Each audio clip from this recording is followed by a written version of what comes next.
अमुना रहबू पिया तोहरा हो घराबा अमुना रहबू पिया तोहरा हो घराबा दीवाना रोवत नई हराबा दीवाना रोवत नई हराबा अमुना रहबू पिया तोहरा हो घराबा दीवाना रोवत नई हराबा दीवाना रोवत नई हराबा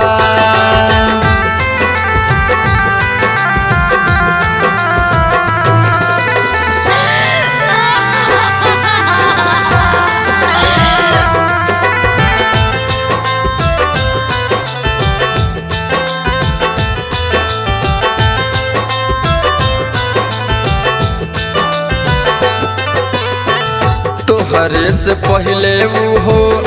रहे हमार हो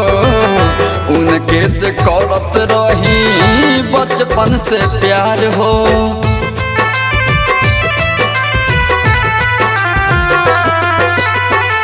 तोहरे से पहले वो रहे हमार हो उनके से करत रही बचपन से प्यार हो भले तू लैला सिंदूरा सजा के भले तू लैला सिंदूरा सजा के बाकी उनके लहरत ही अरबा दीवाना रोवत नई अरबा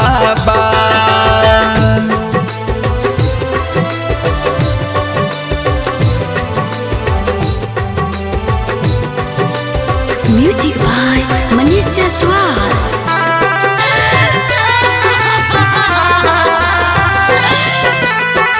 उनका बिना हम रह नहीं पाई न तो जहर खाके हम मर जाई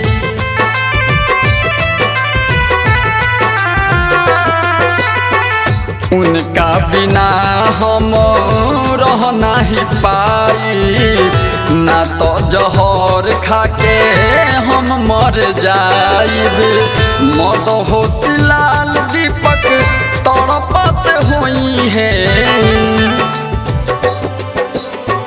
मद होशिलाल दीपक तड़पत हुई है कहते मनीष राई तारा बाबा